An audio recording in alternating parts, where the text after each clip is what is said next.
Assalamualaikum warahmatullahi wabarakatuh.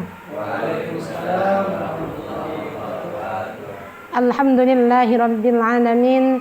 Wassalatu wassalamu ala asyrafil anbiya'i wal mursalin wa ala alihi wa sahbihi ajma'in, amma ba'du. Yang kami hormati Kepala UPTD SDN Kampao, yang kami hormati segenap Dewan Guru UPTD SDN Kampao, yang tak lupa pula serta saya hormati dan taati. Alhamdulillah, pada kesempatan kali ini kita bisa berkumpul bertatap muka dalam acara diseminasi budaya positif di lingkungan UPTD SDN Kampao. Kedua kalinya sholawat serta salam marilah tetap kita tercurahkan kepada junjungan kita Nabi besar Muhammad sallallahu alaihi wasallam, yang mana beliaulah yang membawa kita dari jalan gelap gulita menuju jalan yang terang benderang, yaitu ilmiah.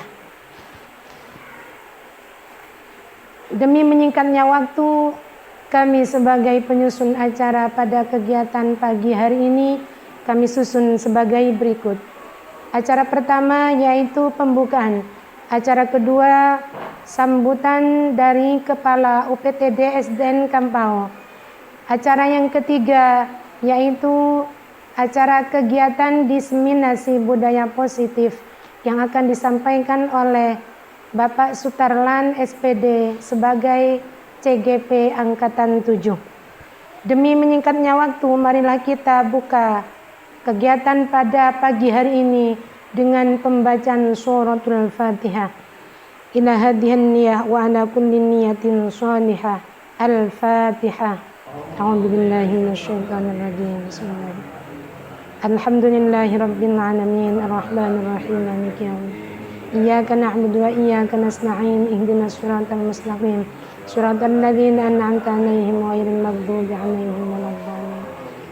Dilanjutkan acara yang kedua yaitu sambutan atas nama Kepala Sekolah UPTD SDN Kampao. Akan dilanjutkan pula dengan diseminasi budaya positif yang akan disampaikan oleh Bapak Sutarlan SPD sebagai CGP Angkatan 7. Demikian adanya acara pada kegiatan kali ini, adanya acara diseminasi budaya positif merupakan acara yang terakhir. Kami sebagai pembawa acara mohon maaf apabila ada kesalahan baik haliyah maupun maqaliyah, kami minta maaf yang sebesar-besarnya. Dari kami akhirul kalam, Assalamualaikum warahmatullahi wabarakatuh. Bismillahirrahmanirrahim. Assalamualaikum warahmatullahi wabarakatuh. Waalaikumsalam warahmatullahi wabarakatuh. Selamat pagi dan sejahtera untuk kita sekalian. Alhamdulillahirabbil alamin. Wassalatu wassalamu ala asyrofil anbiya'i wal mursalin wa ala alihi washabihi ajmain. Yang kami hormati segenap Bapak Ibu Dewan Guru UPTD SDN Kampao, yang juga saya hormati Bapak Sutarlan selaku CGP Angkatan 7, yang alhamdulillah pada kesempatan ini sudah bisa melaksanakan kegiatan-kegiatan yang dilaksanakan di SDN Kampao, terutama tentang kegiatan-kegiatan yang berbau budaya positif yang akan dilaksanakan di SDN Kampao. Selawat serta salam tetap kita curahkan pada hadirah kita dengan kita Nabi besar Muhammad sallallahu alaihi wasallam, yang mana beliau kita masih diberi kecerahan hati sehingga kita bisa mengembangkan apa yang beliau sampaikan kepada kita, yaitu untuk mengembangkan ilmu yang ada di dunia ini. Dalam IGP ini kita harus menerima secara positif dan kita harus mengapresiasi apa yang diprogramkan oleh pemerintah, yaitu guru penggerak. Sehingga di sini teman-teman atau bapak ibu guru yang ada di lembaga ini ikut tergerak juga dan ikut untuk mengikuti seleksi calon penggerak, karena di situ nantinya ilmu yang didapat dari guru penggerak itu akan bermanfaat bagi anak didik kita juga untuk diri kita sendiri, untuk keberlangsungan di lembaga kita. Jadi kami di sini mohon, dan alhamdulillah di lembaga ini, di lembaga kami ini SDN Kambao, alhamdulillah untuk CGP Angkatan 7 kita ada 2 teman sejawat kita yang juga sudah lolos seleksi dan sudah mengikuti calon guru penggerak. Dan insya Allah di situ di Kecamatan Brega hanya lembaga kita, pun lembaga kita itu ada di ring 3, ada di desa. Cuman alhamdulillah teman-teman kita sudah lolos 2 orang guru. Jadi kami mengajak ke teman-teman yang lain, ke guru-guru yang lain untuk mengikuti atau untuk ikut seleksi calon guru penggerak, nantinya biar bisa bermanfaat untuk dirinya sendiri dan juga untuk anak didik kita. Oleh karena itu kami selaku pimpinan di SDN Kambao sangat berterima kasih kepada Bapak Sutarlan, juga kepada Ibu Rotatul Jannah yang telah dan aktif untuk mengikuti kegiatan guru penggerak ini. Dan kami mengajak kepada teman-teman semua, teman-teman guru SDN Kambao untuk ikut seperti apa yang dilaksanakan oleh teman kita yang sudah lolos. Kami dari lembaga sangat mendukung sekali, dan sangat berharap sekali agar Bapak Ibu juga mengikuti atau melaksanakan apa yang diprogramkan oleh pemerintah. Oleh karena itu, untuk ke belakang, karena di lembaga kita ini sudah ada guru penggerak, sehingga kita mungkin lebih mudah untuk mengikuti seleksi guru penggerak berikutnya. Selanjutnya ini nanti kita harus mengikuti apa yang menjadi diseminasi oleh Bapak Sutarlan, budaya positif yang akan dilaksanakan di lembaga kita. Nantinya kita harus mengikuti atau melaksanakan. Misalnya nanti mungkin akan dijelaskan secara rinci oleh Pak Tanan selaku GP-nya, selaku guru penggeraknya, tentang siswa dalam Merdeka Belajar. Di sini Merdeka Belajar, siswa tidak usah dikekang. Biar siswa mempunyai kreatif dan inovatif sendiri. Juga guru-guru nanti akan mendidik anak untuk membiasakan anak didik kita itu berbudaya 5S. Berbudaya 5S yaitu salam, senyum, sopan, santun, dan sapa. Nah, di situ peran guru nanti kepada anak didik kita dalam setiap harinya, meskipun di situ pada saat pembelajaran berlangsung atau sudah kembali ke rumah, ke lingkungan masing-masing, agar budaya-budaya yang kami sebutkan tadi, budaya 5S itu supaya dipakai. Meskipun di rumah kita tetap harus mengucapkan salam. Itu tolong diajarkan kepada anak didik kita supaya budaya-budaya positif itu tetap melekat.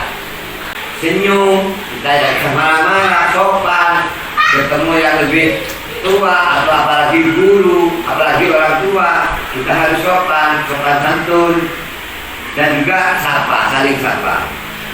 Nah, di situ perannya memang perannya guru untuk menyampaikan kepada anak didik. Kenapa saya bilang seperti itu? Anak didik kita itu atau murid itu kalau diberitahu oleh orang tuanya, biasanya itu tidak begitu didengarkan. Tapi kalau sudah diberitahu oleh gurunya, ya di situ itu mungkin lebih melekat daripada orang tuanya. Oleh karena itu, mari kita selaku pendidik di sini kita harus mengajarkan tentang budaya-budaya positif itu ke anak didik kita, sehingga nanti di rumah kepada orang tuanya nanti bisa diterapkan. Dan insya Allah juga orang tuanya nanti itu bisa heran, kenapa anak saya berubah seperti itu. Oleh karena itu, kita nanti ikuti secara seksama apa yang akan dijelaskan oleh Pak Sutarlan di dalam diseminasi itu, dan nanti kita laksanakan di dalam kegiatan proses pembelajaran yang ada di STBK ini.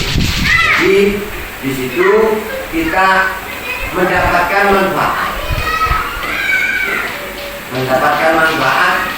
apa yang dilaksanakan oleh teman kita lebih dahulu, Bapak Sutarlan dengan Ibu Jenah yang sudah mengikuti dan sudah lolos dan mengikuti di bergerak, dan kita sudah mendapatkan informasi lebih awal. Jadi kita bisa menetapkannya ke anak didik kita itu lebih awal juga. Dan lagi kami mohon, kami mengajak kepada teman-teman guru yang lain, mari kita ikuti apa yang juga dilaksanakan oleh Bapak Sutarlan dengan Ibu Jenah yang sudah lolos dan mengikuti seleksi dan juga lolos untuk CGP. Nah, kita harus mempunyai motivasi, harus mempunyai keinginan supaya kita juga ikut dan lolos juga seperti beliau-beliaunya. Kami sangat mendukung sekali tentang hal-hal menyangkut urusan pembiayaan atau urusan administrasi yang lain. Nanti kita akan pikirkan bersama dengan sekolah. Jadi saya harap untuk teman-teman yang lain jangan kecil hati atau jangan pesimis. Kita harus maju untuk memajukan terutama diri kita dan juga untuk lembaga kita. Mungkin hanya itu yang bisa kami sampaikan, kurang lebihnya mohon maaf. Ihdinas siratal mustaqim. Wassalamualaikum warahmatullahi wabarakatuh. Assalamualaikum warahmatullahi wabarakatuh. Terima kasih saya sampaikan kepada Bapak Ahmad Husin selaku Kepala UPTD SDN Kampau. Terima kasih juga saya sampaikan kepada teman-teman rekan sejawat guru SDN Kampau yang telah menghadiri undangan pribadi dari saya dalam rangka diseminasi modul 1.4 tentang budaya positif. Harapan saya selaku CGP, semoga kita bisa menerapkan ilmu ini untuk diri kita sendiri, untuk siswa kita, untuk lingkungan kelas kita, syukur-syukur untuk lingkungan yang ada di sekitar siswa kita. Perkenalkan, nama saya Sutarlan, CGP Angkatan 7 dari Kabupaten Bangkalan, akan menyampaikan diseminasi modul 1.4 tentang budaya positif. Budaya positif ini berlatar belakang atau didasari oleh disiplin positif. Di sini kami akan menyampaikan hal-hal yang berkaitan dengan positif ya. Disiplin positif adalah proses pembelajaran. Disiplin positif ini merupakan pendekatan yang mendidik anak untuk melakukan kontrol diri dan pembentukan kepercayaan diri pada anak. Disiplin ini berbeda dengan hukuman. Meskipun disiplin ini sering diterapkan dengan menggunakan teknik hukuman, tapi harfiahnya disiplin di sini adalah berbeda dengan hukuman. Jadi ketika siswa melanggar disiplin yang sudah kita sepakati, maka kita tidak perlu memberikan hukuman, tapi ada namanya restitusi nanti ya. Disiplin dapat dimaknai sebagai suatu yang dilakukan pada orang lain untuk mematuhi suatu aturan yang sudah disepakati. Kata disiplin memang sering dihubungkan dengan rasa ketidaknyamanan karena ada rasa terkekang. Untuk itulah, dalam pendidikan diharapkan ada kemerdekaan dalam diri siswa seperti yang sudah disampaikan oleh Bapak Kepala Sekolah tadi. Kita memberikan kemerdekaan kepada siswa kita untuk belajar, mengeksplorasi kemampuan, keterampilan, inovasi dan kreativitas siswa. Kemerdekaan dalam konteks pendidikan adalah untuk menciptakan siswa yang merdeka, berekspresi namun harus memegang teguh disiplin yang kuat. Motivasi intrinsik siswa sangatlah diperlukan agar kesadaran diri akan aturan yang ada akan membawa kedisiplinan siswa itu sendiri. Namun, jika sulit untuk berkembang pada diri siswa, maka dibutuhkan juga oleh pihak lain untuk mendisiplinkan kita. Mendisiplinkan dari pihak lain ini disebut dengan motivasi intrinsik. Nah, disinilah peran kita, memberikan dorongan, memberikan contoh, memberikan aturan-aturan yang kita sepakati yang nilainya berupa nilai positif. Misalnya, mengapa kamu kok mencontek? Kan mencontek itu sangat merugikan diri kamu sendiri dan seterusnya. Bukan, mencontek itu salah, tidak boleh seperti itu negatif. Ya, jadi bahasa kita akan mencerminkan ketika menegakkan disiplin positif nanti. Dorongan-dorongan itu yang dari kita itu adalah dorongan motivasi intrinsik. Ketika siswa sudah melaksanakan disiplin positif, maka siswa sudah melaksanakan kesadaran diri sendiri yang namanya intrinsik. Ya. Seseorang yang memiliki disiplin pada diri sendiri berarti ia bertanggung jawab terhadap apa yang dilakukannya. Karena ia mendasarkan tindakannya itu berdasarkan nilai-nilai kebajikan. Nilai-nilai kebajikan inilah yang perlu kita tanamkan kepada diri siswa agar terwujud profil pelajar Pancasila. Tujuan mulia dari penerapan disiplin positif ini agar terbentuk siswa yang berkarakter, berdisiplin, santun, jujur, peduli pada diri sendiri dan lingkungannya, bertanggung jawab dan menyadari sebagai insan pembelajar sepanjang hayat. Ini hampir sebagian sama dengan visi sekolah kita ya. Visi misi sekolah kita.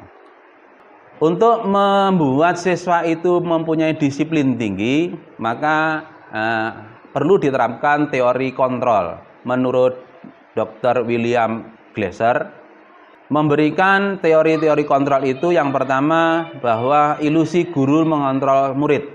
Pada dasarnya kita tidak dapat memaksa murid untuk berbuat sesuatu jikalau murid tersebut memilih untuk tidak melakukannya. Walaupun tampaknya guru sedang mengontrol perilaku murid, hal demikian terjadi karena murid itu sedang mengizinkan dirinya untuk dikontrol. Saat itu bentuk kontrol guru menjadi kebutuhan dasar yang dipilih oleh murid tersebut. Teori kontrol ini menyatakan bahwa semua perilaku itu mempunyai tujuan, bahkan terhadap perilaku yang tidak disukai. yang tidak disukai oleh siswa. Jadi kita seakan-akan memaksa siswa, padahal siswa itu sebenarnya nggak mau. Jikalaupun mau melaksanakan, itu biasanya atas dasar diizinkan oleh diri siswa itu. Itu menurut teori dari William Glasser. Yang kedua, ilusi bahwa semua penguatan positif itu efektif dan bermanfaat. Penguatan positif atau bujukan adalah bentuk-bentuk kontrol. Ayo nak belajar bareng-bareng, ayo jangan diam saja. Sebenarnya itu kita mengontrol siswa. Tapi bentuknya berupa ajakan, bujukan yang nilainya positif. Kamu sudah bagus mengerjakan ini, akan lebih bagus lagi kalau semuanya idenya dari kamu sendiri. Nah, seperti itu contohnya. Yang ketiga yaitu ilusi kritik dan membuat orang merasa bersalah dapat menguatkan karakter. Artinya menggunakan kritik dan rasa bersalah untuk mengontrol murid menuju pada identitas yang gagal. Mereka belajar untuk merasa buruk tentang diri mereka. Mereka mengembangkan dialog diri yang negatif. Nah, ini biasanya bagi siswa-siswa yang dalam tanda kutip punya kebiasaan nyeleneh, suka usil, suka ganggu, seperti Akbar kemarin, ya, seperti itu ya. Jadi kita memberikan informasi atau masukan negatif, tapi untuk mengembangkan positifnya itu lebih kuat. Yang keempat, ilusi bahwa orang dewasa itu memiliki hak untuk memaksa. Banyak orang yang dewasa yang percaya bahwa mereka memiliki tanggung jawab untuk membuat murid-murid berbuat hal-hal tertentu. Nah, ini teori kontrolnya. Jadi kalau orang dewasa biasanya sering memerintah, sering mengontrol, kudu begini, kudu begitu. Itu ilusi bagi kita ya, ilusi bagi kita. Jadi rentetannya sama dengan memaksa tadi. Selanjutnya, untuk mengubah teori kontrol tadi menjadi stimulus yang bentuknya responsif, itu ke pendekatan teori kontrol. Apa bedanya? Kalau stimulus respon itu misalnya realitas atau kebutuhan kita itu sama. Jadi satu kelas kebutuhannya sama semua. Belajar satu ya belajar semua. Harus bisa ini, harus bisa ngitung misalnya 1 sampai 10, ya harus bisa semua. Padahal di teori kontrol itu realitasnya kita tuh berbeda. Anak hanya bisa menghitung penjumlahan 1 sampai 10. Anak bisa menghitung ternyata ada lebih. Bahkan di TV kemarin ada yang sampai lomba olimpiade tingkat internasional. Baru kelas 2. Nano ya. Nah, itu teori kontrol dari orang tuanya bagus banget. Ya, dari NTT. Itu teori kontrolnya sangat bagus banget. Karena dengan stimulus yang diubah ke teori kontrol, ternyata anak lebih senang untuk belajar. Si ibu tidak mengubah kebiasaannya siswa, tapi membangkitkan keinginannya siswa. Si ibu tidak memberikan paksaan untuk siswa belajar ini, tapi hanya diberikan rangsangan. Hasilnya sangat positif. Semua orang itu melihat hal yang sama, padahal di teori kontrol setiap orang memiliki gambaran yang berbeda. Kita mencoba untuk mengubah orang agar berpandangan sama dengan kita. Doktrin namanya. Padahal kita berusaha memahami pandangan orang lain tentang dunia yang dialami saat ini. Pandangan saya kepada teman-teman belum tentu pandangan teman-teman kepada satunya yang saya pandang tadi itu sama. Itu teori kontrolnya. Perilaku buruk dilihat dari sebagai suatu kesalahan. Jadi kalau ada yang berperilaku buruk itu sudah kita vonis salah. Padahal di teori kontrol semua perilaku itu mesti memiliki tujuan. Contoh, orang nyolong belum tentu itu kebiasaan. Orang nyolong punya tujuan karena kelaparan. Tapi kita sudah tetap nyolong itu salah. Tapi tidak mencari masalahnya apa. Itu bedanya ya. Kemudian orang lain bisa mengontrol saya. Itu stimulusnya respon. Di teori kontrolnya, hanya kita sendiri yang bisa mengontrol diri kita. Saya bisa mengontrol orang lain, tapi di teori kontrol Anda tidak bisa mengontrol orang lain, padahal ya itu kenyataannya. Pak, mohon maaf ya, saya belum ini. Pak, mohon maaf ya, ada kata maaf. Berarti apa yang saya minta itu belum tentu bisa dilaksanakan oleh siapa yang saya kontrol. Pemaksaan ada pada saat bujukan yang gagal. Jadi kalau sudah melakukan yang gagal, kita bujuk. Padahal di teori kontrol, kerjasama dan konsensus itu akan menciptakan pilihan-pilihan atau alternatif yang baru. Dari teori, dari model berpikir itu hanya menang dan kalah di stimulusnya. Di teori kontrol, model berpikirnya ya menang, tidak ada kalahnya. Karena setiap individu mempunyai kemampuan yang berbeda-beda. Jadi tidak ada yang kalah. Lomba lari kalau sudah dipecut kayak apa, kalau kemampuannya seperti itu, ya tetap aja seperti itu, nggak bisa. Tapi tetap menang karena bisa berlari. Saya lanjutkan. 3 motivasi perilaku manusia. Dari Diane Gosen dalam bukunya Restructuring School Discipline menyatakan ada 3 motivasi perilaku.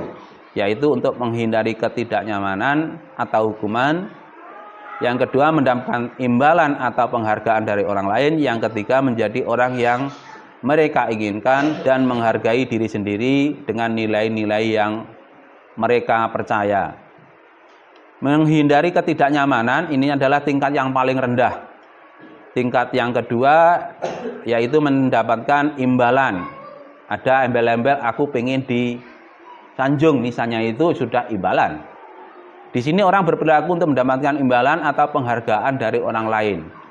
Ini motivasinya. Saya misalnya pengen membuat ini, tapi indikasinya atau tujuannya pengen wah orang lain. Nah, seperti itu. Itu motivasi ya. Untuk menjadi orang yang mereka inginkan dan menghargai diri sendiri dan dengan nilai-nilai yang mereka percaya, ini adalah tingkatan yang paling tinggi. Mereka melakukan tanpa disuruh kesadaran diri sendiri dengan asumsi apa yang mereka lakukan itu adalah benar dan tidak perlu penghargaan dari orang lain. Ini adalah 3 motivasi perilaku yang ada pada manusia. Jadi apa yang dilakukannya ya wis pokoknya mengalir apa adanya, nggak peduli orang lain mau memuji apa enggak, wis nggak ngurus gitu.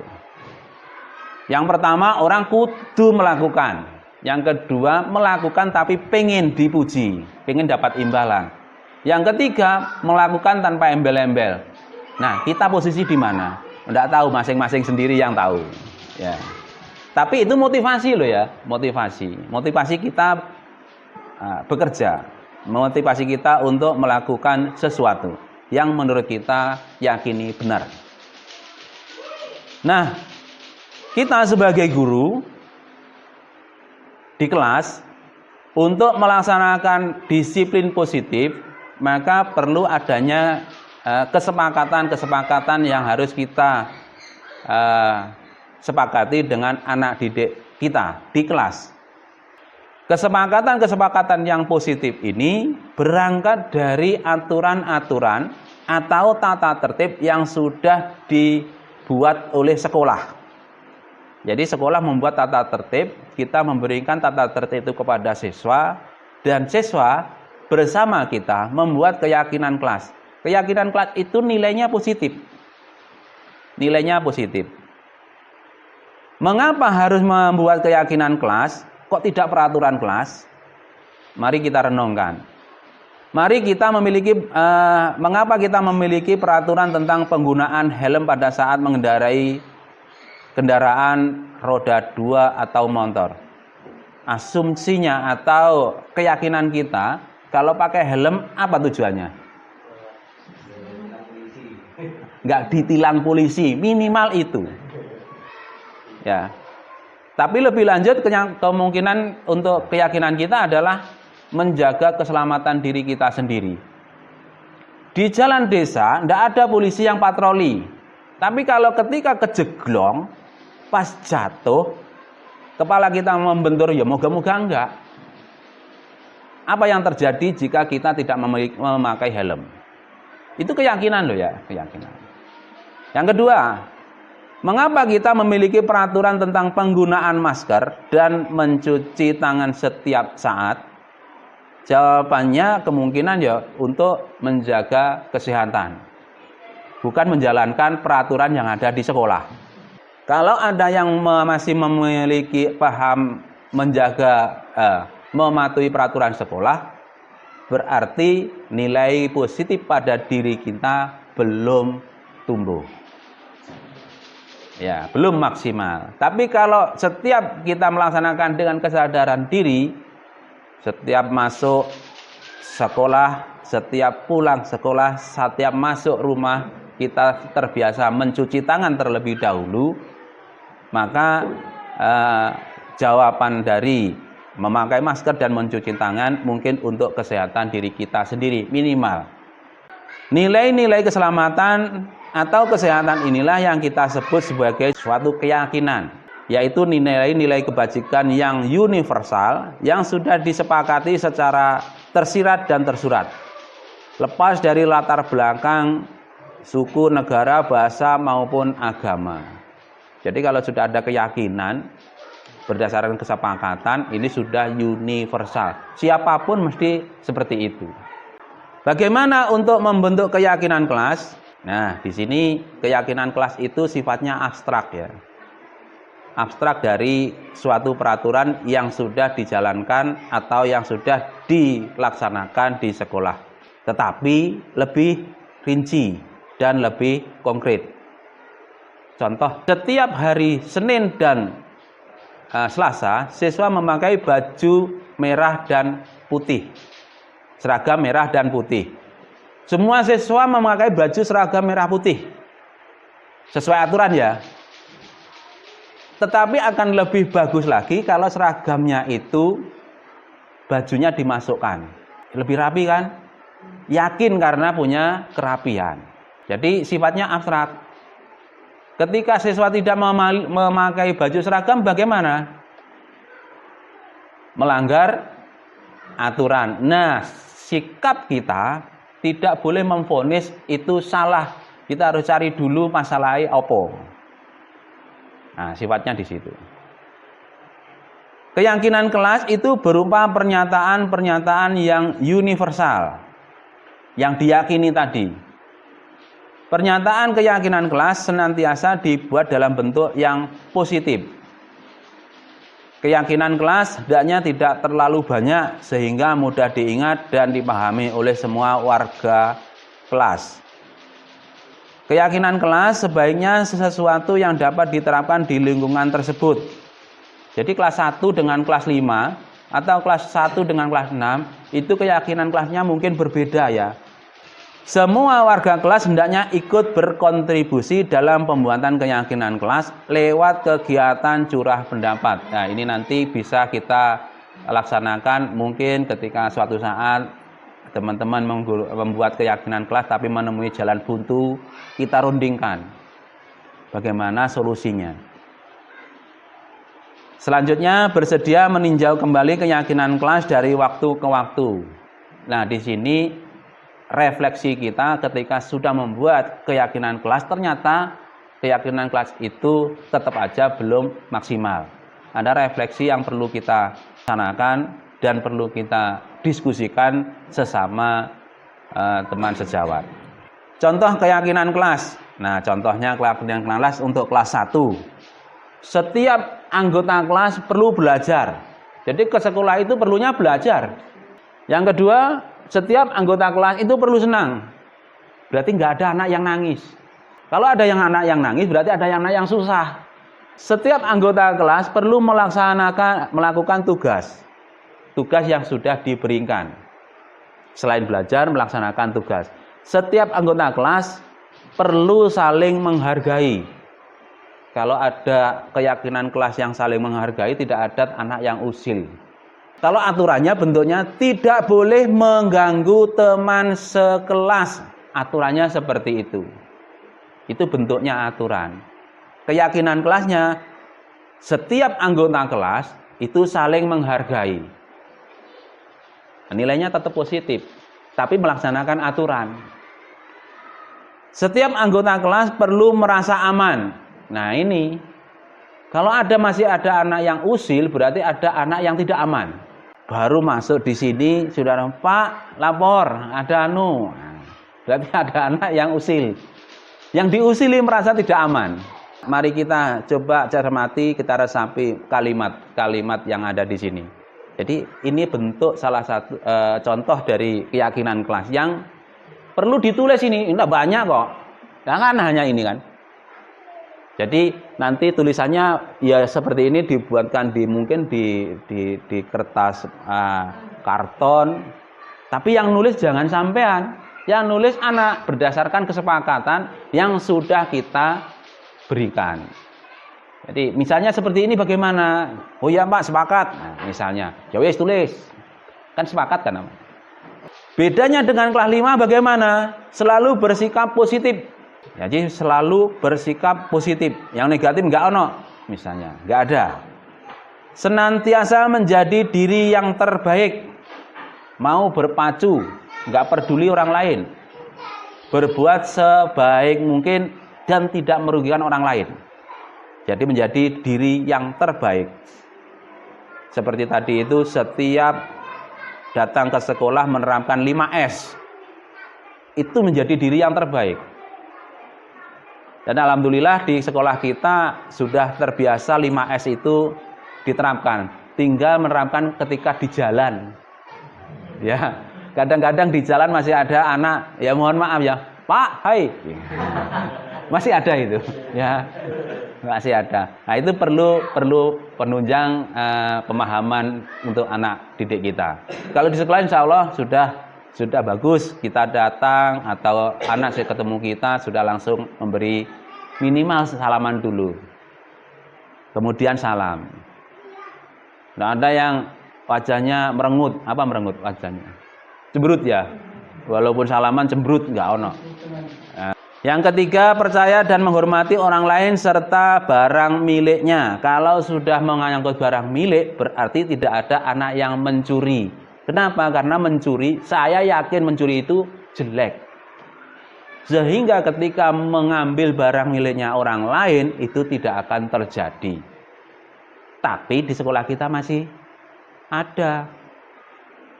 Pinjam gunting aja, iya Pak, saya pinjam gunting. Dicari, ditunggu-tunggu sampai kita pulang, guntingnya nggak kembali. Itu masih ada itu ya. Tapi moga-moga ke depan kegiatan-kegiatan atau perilaku-perilaku seperti ini sembuh. Tinggal komitmen kita mau melaksanakan keyakinan kelas berbudaya positif dengan instan atau tidak. Yang keempat, berkomitmen terhadap setiap tugas yang diberikan. Selesai nggak selesai dilaksanakan. Hasil apa katanya. Karena berdasarkan kreativitas, kemampuan siswa. Yang jelas siswa sudah melaksanakan tugasnya. Jadi tidak ada benar salah loh ya. Di sini tidak ada benar dan salah. Semuanya benar. Ketika siswa melaksanakan, misalnya diberi tugas soal 3 soal. Ternyata ada siswa yang sudah mengerjakan 3 soal dengan benar. Ada anak yang sudah mengerjakan soalnya 3-nya salah. Nah, di sini ada penilaian. Penilaiannya apa? Semuanya benar sudah melaksanakan tugas. Cuma hasilnya ada yang benar, ada yang salah. Seperti itu. Kita juga tidak boleh menekan bahwa si anak harus mengerjakan 3-3-nya. Kudu, tidak bisa. Kalau siswa kemampuannya hanya bisa mengerjakan 1, ya sudah. Kemampuannya ya memang di situ. Seperti itu. Senantiasa membantu sesama. Jadi tidak ada yang apatis. Walaupun ada jadwal piket kelas, ketika yang piket tidak masuk kelas, pas kelasnya jadi kotor, nah inilah yang perlu kita tanamkan supaya senantiasa membantu. Jaga kebersihan kelas, karena kelas ini milik kita. Yakin kelasku indah, keyakinannya seperti itu. Kita tanamkan seperti itu. Jadi ini contoh. Yang kemarin masih pertemuan pertama kita ya membuat keyakinan kelas itu kayak apa sih? Ternyata ya seperti ini. Kegiatan pendalaman keyakinan kelas, kegiatannya tampak seperti dan tidak tampak seperti. Contohnya bisa dibaca ya Bapak Ibu? Bisa ya? Seperti hormat, tampaknya seperti datang tepat waktu, menyapa teman dan guru setiap hari, mengembalikan barang-barang teman yang telah dipinjam. Bedanya kalau tidak tampak seperti ini, sering hadir terlambat. Itu yang tidak tampak. Dengan aturan yang sudah ada, acuh kepada teman atau guru, enggak ngereken. Itu yang tidak tampak seperti itu. Ketika meminjam barang, tidak mengembalikan barang yang dipinjam itu di tempatnya. Pokoknya diambil, misalnya loh, yang sering kita ngambil staples di tempatnya, selesai ada di meja sini. Nah, seperti itu. Itu sering, termasuk saya. Ya. Moga-moga ke depan seperti ini sudah sembuh. Jadi kalau ngambilnya di lemari ya pulangnya ke lemari. Bukan ngambilnya di lemari pulangnya di meja ya. Dalam hal bekerja, tekun bekerja dan menyimak guru. Tidak mendengarkan guru dan acuh tak acuh. Ada yang seperti ini siswa kita ya. Yang acuh tak acuh banyak. Banyak. Di kelas 6 itu Abi ya. Abi. Jadi kalau saya menjelaskan sesuatu, Abi ternyata yang dilihat yang lain. Jadi mata ke saya, tangan ke orang lain. Ini Abi ini. Ini perlu penyembuhan ini, perlu penyembuhan. Tidak tahu kalau Mul, Akbar dan seterusnya itu karena itu bukan kelas 6. Menyerahkan tugas tepat waktu, tampak seperti itu, tapi yang tidak tampak tugasnya tidak diberikan. Sudah selesai tapi tidak diberikan, moro-moro dikumpulkan gitu aja. Ada seperti itu? Ada siswa yang Pak, punya saya sudah bahkan disetor ke kantor. Tapi ada anak yang sudah selesai moro-moro dikumpulkan di meja guru di kelas. Tapi nggak ngomong. Neng selesai. Ada yang seperti itu? 80%. Dalam hal bekerja juga memberikan hasil yang terbaik pengennya kita. Tapi anak wis ngene isoku kok kayak gini kok. Gambar tapi hasilnya enggak sesuai dengan contohnya misalnya. Kok begini ya? Kemudian rasa diterima dan dimiliki. Tampaknya melibatkan semua anggota kelompok. Yang tidak tampak mengucilkan salah satu teman kita. Biasanya ini ketika kerja kelompok. Ada yang pembagian kelompok tapi saya nggak mau Pak dengan itu sama dengan ini. Biasanya di kelas 3 ini dulu. Sekarang di kelas 4 ya. Iya. Jadi saya pernah masuk dulu di kelas 3, masuk untuk membuat kelompok. Ketika ada mul, kelompoknya nggak mau. Iya. Iya, dinaki samul. Aduh ya Allah. Ya seperti itu ya. Dan selanjutnya, memberikan kata-kata, komen-komen yang membesarkan hati bila teman kita berhasil. Tampak seperti itu. Tapi ternyata marah atau iri kepadanya atas keberhasilan teman-teman kita. Pengennya memberikan kata-kata yang memuji, bagus, penyemangat. Ternyata kenyataannya siswa kita ketika ada siswa yang kita beri reward, oh ini bagus, ada siswa yang iri. Harapan ke depan, paham ini, keyakinan ini hilang. Semuanya bernilai positif. Oh, itu kok dapat nilai bagus, dapat reward. Berarti besok saya kudu bisa. Irinya hilang. Irinya hilang. Kegiatan pendalaman keyakinan kelas dalam bentuk Y ada 3, yaitu terlihat, terdengar, dan berperilaku.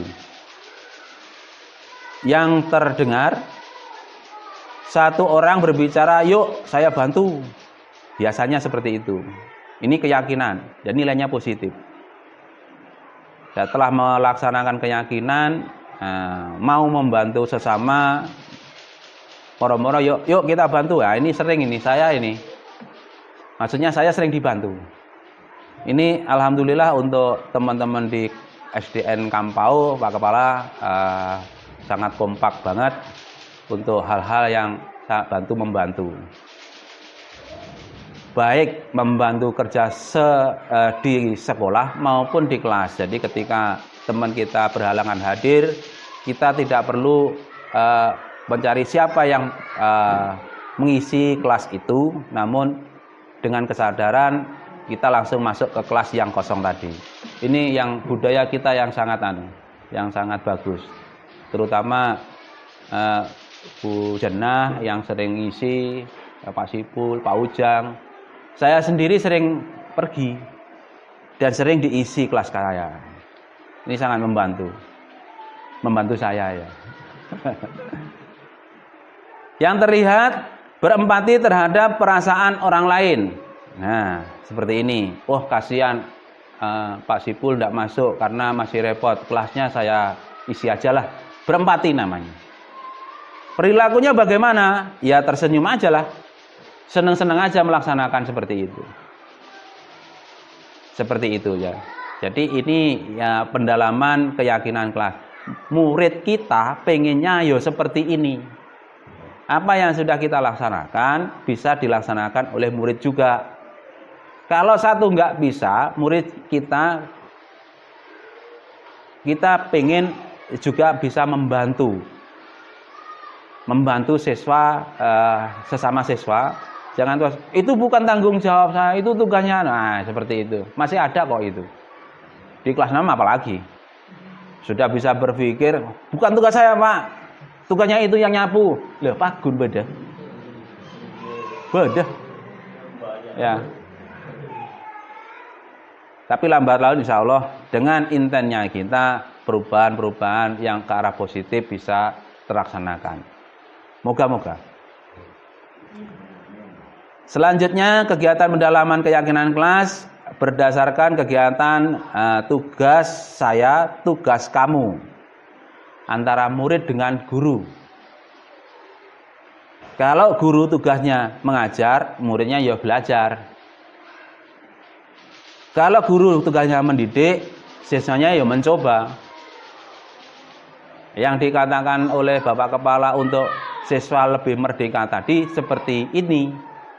Bahwa kita hanya memberi jalan, membuka kunci siswa yang butuh kreatif. Ketika siswa itu bertanya, kita hanya sebatas menjawab pertanyaan yang ada, bukan menjustis ya. Siswa itu menghasilkan apa yang terbaik pada dirinya. Nah, itu tugasnya masing-masing.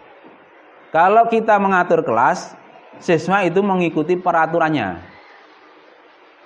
Peraturan yang ada di kelas tadi. Peraturan yang ada di kelas tadi itu apa? Ya, keyakinan kelas. Menegakkan peraturan yang ada di kelas maupun di sekolah siswa, menjalankan keyakinan kelas yang sudah disepakati. Kalau kita menjalankan keyakinan kelas, maka murid itu mendengarkannya. Jadi kita misalnya membuat contoh bagaimana cara melaksanakan keyakinan di kelas, siswa itu mendengarkan atau mengamati apa yang kita lakukan. Peduli terhadap semua murid itu memeriksa tugasnya kembali.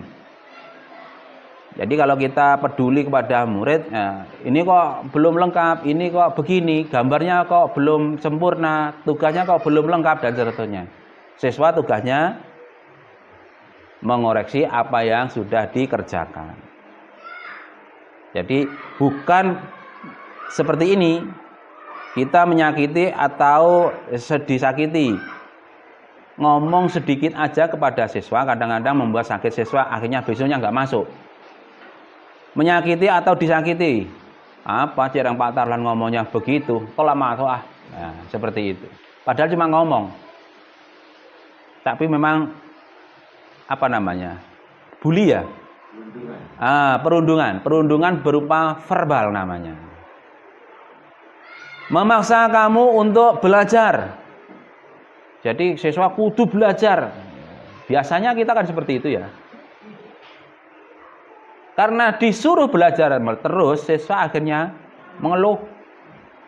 Di sini, maaf, ini harusnya siswa ya, bukan guru. Ini sini bukan guru, tapi siswa. Nah, di sini saya ngambil langsung dari buku, jadi dari PDF-nya, saya nggak bisa ngedit, jadi apa adanya. Guru selalu merapikan barang-barang murid. Nah, muridnya sepulang kita yang merapikan. Ya bukan seperti itu tugasnya kita, tapi murid yang harus merapikan diri sendiri, harus belajar bertanggung jawab. Siswa tidak merusak barang milik orang lain. Pinjam bagus, pulang rusak. Nah, harapannya tidak seperti itu. Guru tidak menyiapkan makanan atau barang-barang alat tulis atau apa yang dibutuhkan oleh siswa. Siswa tidak memutus teman kamu. Sekali lagi, ketika kita memberi perintah kok itu berdasarkan aturan yang ada tanpa kesepakatan kelas, maka siswa akan bersifat cenderung mengeluh, melaksanakan tugas dengan tidak sepenuh hati. Nah, selanjutnya, untuk membuat keyakinan kelas yang ada di kelas kita, keyakinan sekolah yang ada di sekolah kita itu berjalan dengan baik, maka kita harus bertolak pada kebutuhan dasar manusia. Kebutuhan dasar manusia itu ada 5, yaitu kebutuhan untuk bertahan hidup, kebutuhan cinta dan kasih sayang, kebutuhan kebebasan, kebutuhan kesenangan, dan kebutuhan kekuasaan.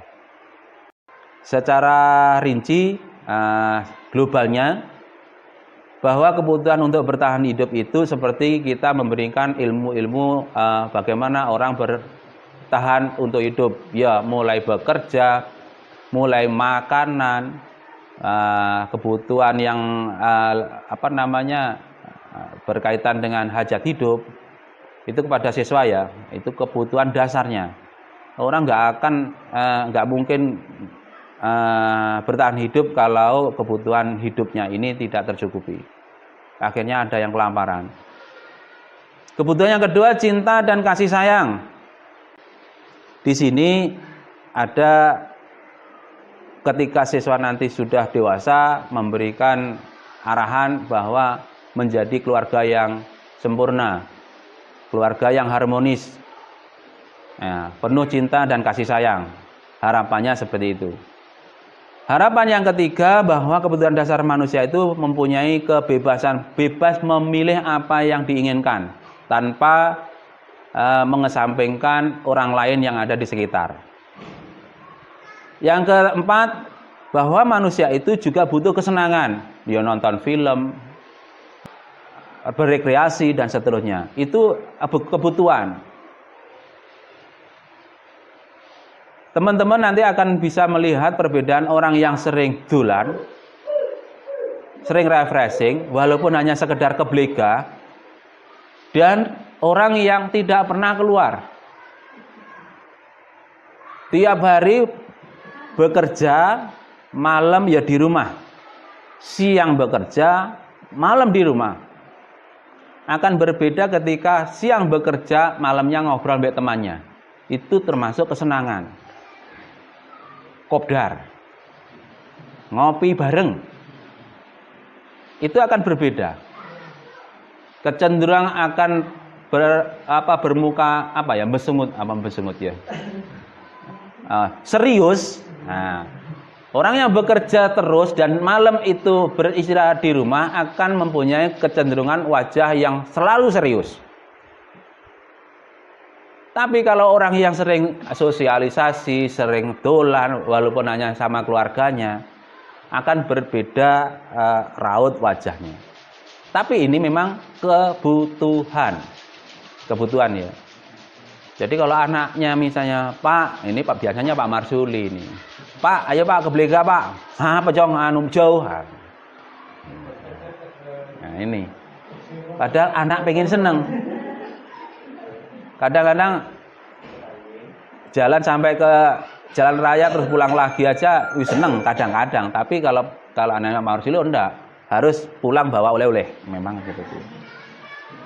Yang kelima adalah kekuasaan. Manusia kebutuhan dasarnya adalah kekuasaan, menguasai apa yang diinginkan. Dalam arti menguasai ini dari yang terkecil ya, dari yang terkecil hingga yang terbesar.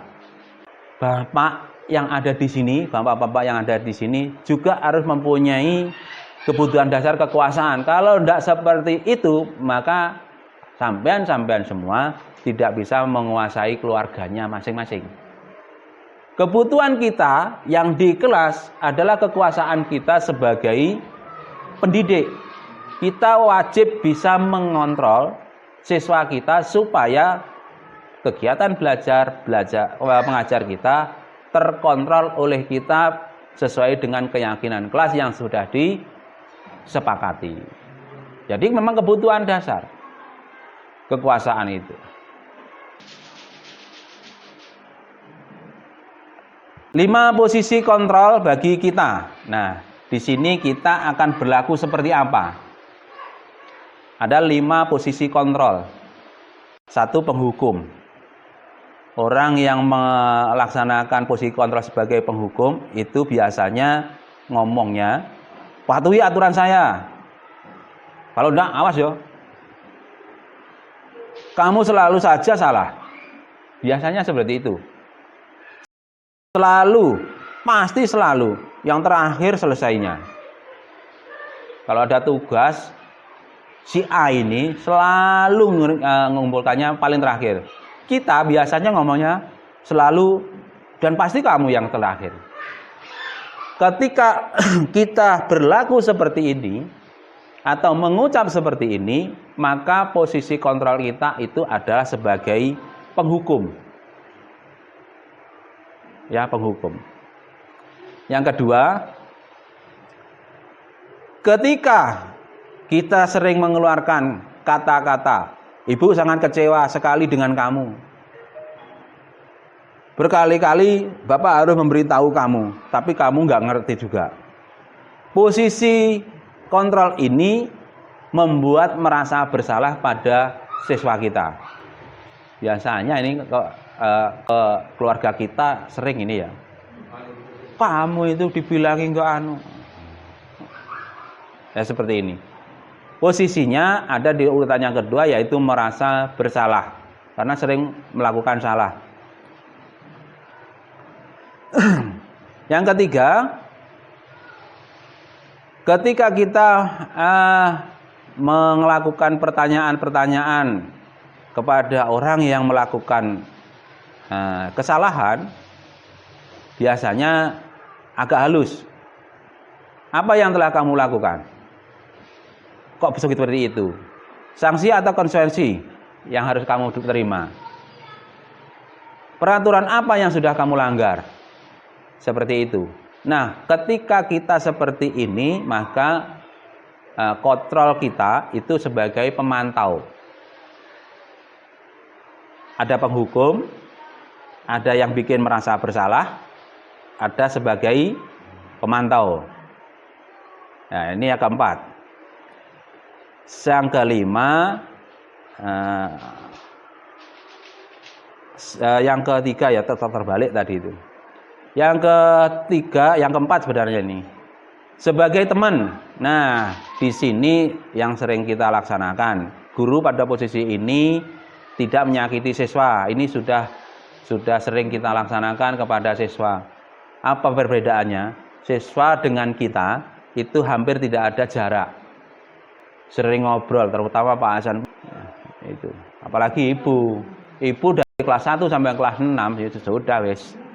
Ibunya ya cuma 1 dan paling cantik di kelas sekolah kita, jadi ya jadi idola dari kelas 1 sampai kelas 6.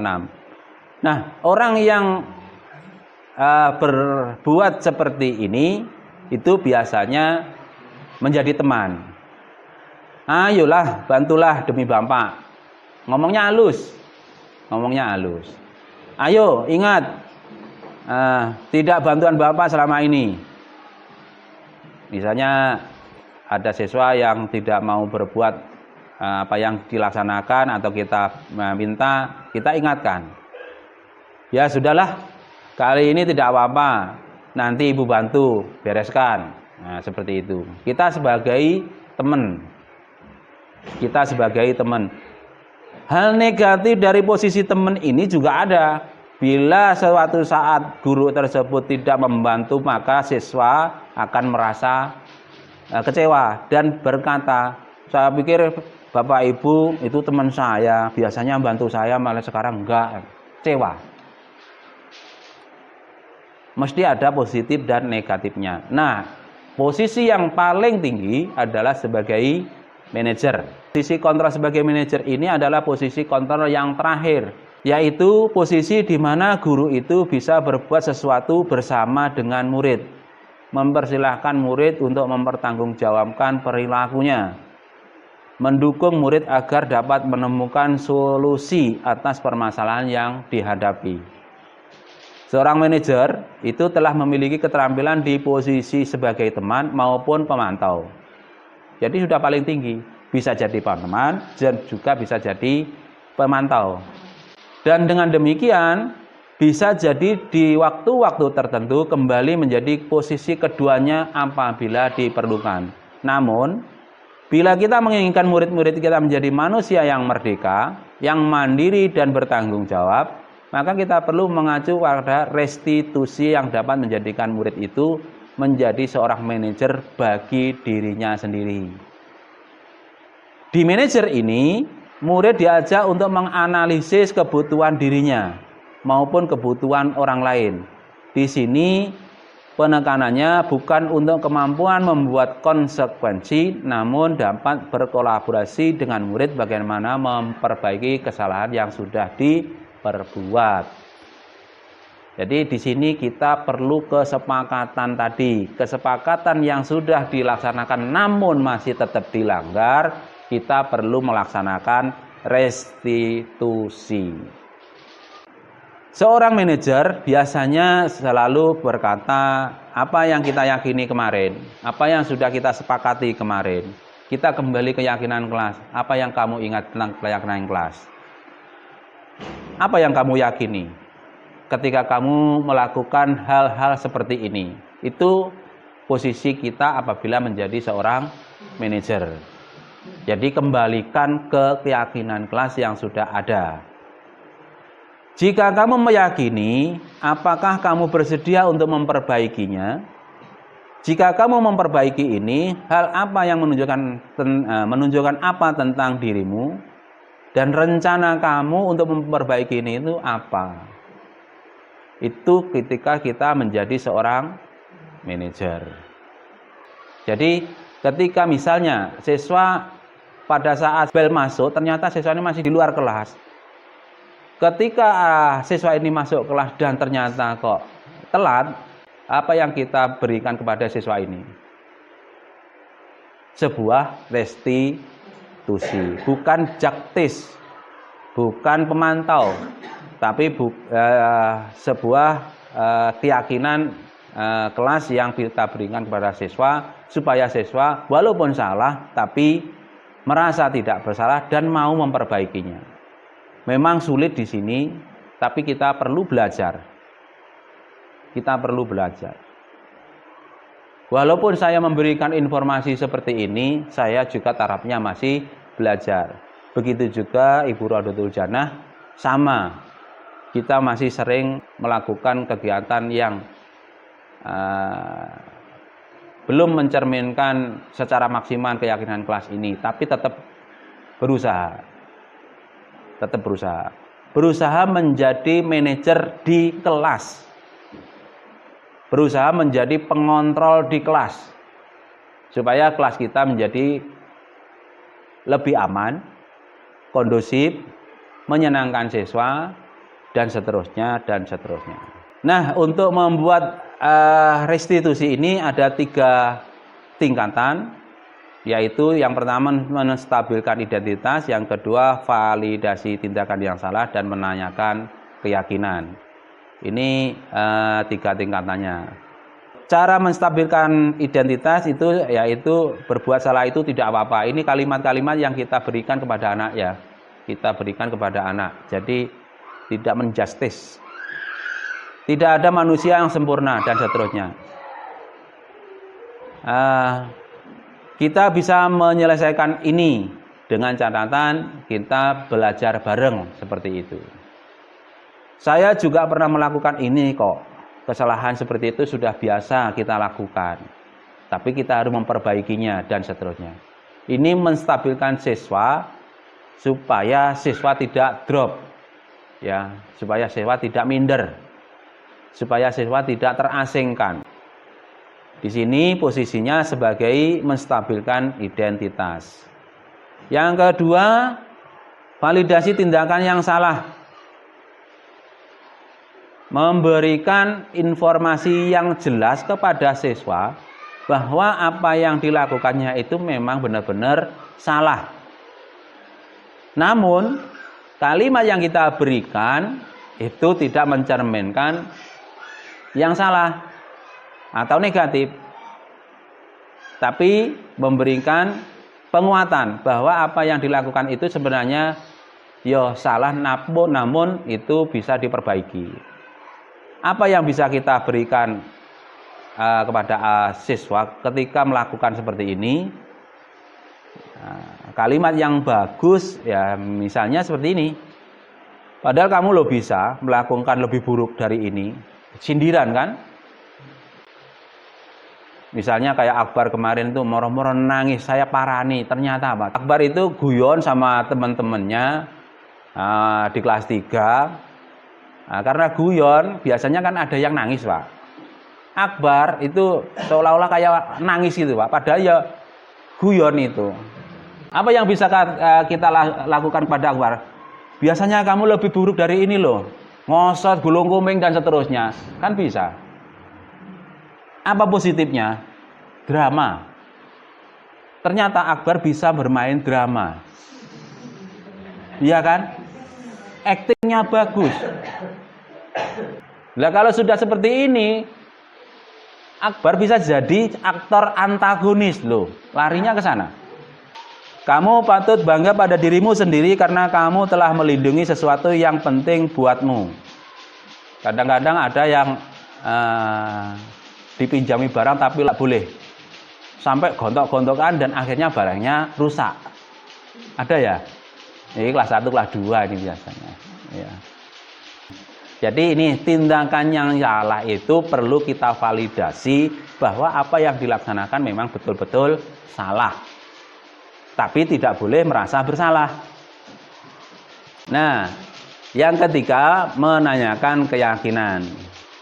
Apa yang kita percaya sebagai kelas atau keluarga? Apa nilai-nilai umum yang kita telah sepakati di kelas? Apa bayangannya kita tentang kelas yang ideal itu? Itu keyakinan-keyakinan kelas yang perlu kita tanyakan kepada siswa. Jadi sebelum membentuk keyakinan kelas yang disepakati, perlu kita berikan umpan balik kepada siswa atau rangsangan atau pancingan-pancingan kepada siswa. Misalnya ya seperti ini, apa yang kita percaya sebagai kelas atau keluarga? Mungkin perlu kita berikan kepada siswa supaya siswa mempunyai jawaban. Produknya apa ini? Produknya adalah sebuah poster keyakinan kelas yang kita tempelkan di masing-masing kelas kita. Itu Bapak Ibu yang bisa saya berikan, yang saya sampaikan. Mungkin ada pertanyaan atau tanggapan dari teman-teman atau dari Bapak Kepala Sekolah. Monggo saya persilahkan. Mungkin waktu yang saya berikan cukup 10 menit ya. Satu atau dua penanya atau tanggapan. Mohon izin, Pak. Ya, Pak. Bismillahirrahmanirrahim. Ini mau bertanya masalah tentang kemarin teman-teman yang mau membuat tentang budaya positif. Cuman di sini kan pemahamannya terhadap budaya positif belum begitu paham, sehingga ada salah satu teman kita, teman guru yang berusaha untuk membuat budaya positif, contohnya siswa menangis dalam kelas.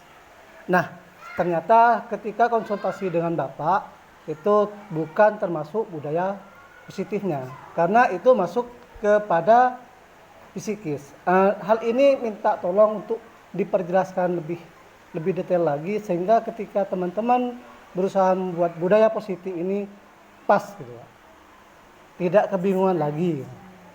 Sesuai contohnya kalau kemarin itu kalau sering menangis, berarti ini kan bukan budaya positif. Sering menangis itu karena apa, Pak?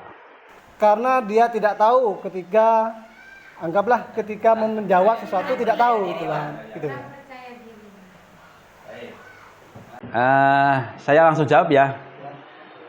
Sering menangis pada siswa karena tidak bisa melakukan atau menyelesaikan tugasnya itu bukan budaya negatif ya, tapi emosional self. Lah ini tidak bisa kita obati dengan cara yang seperti restitusi, karena ini sudah memang kemampuannya ya seperti ini.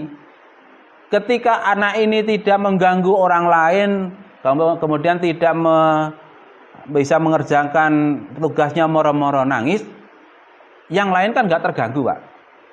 Kan nggak terganggu kan, artinya tidak merugikan orang lain kan. Nah, ini sebenarnya bukan perlu restitusi, bukan budaya yang negatif, karena kalau kita paksa anak tetap nangis. Nah, di sini si anak ini sebenarnya butuh pendekatan emosional, Pak. Pendekatan emosional, artinya kita perlu ngobrol langsung kepada siswa supaya siswa ini lebih kuat hatinya agar tidak menangis lagi. Itu bagaimana? Jadi itu tidak perlu. Kalau kita tulis di keyakinan kelas, di kelas tidak boleh nangis lah. Terus bagaimana? Cocok enggak kira-kira? Padahal di situ tidak semua siswa nangis semua. Nangisnya siswa bukan karena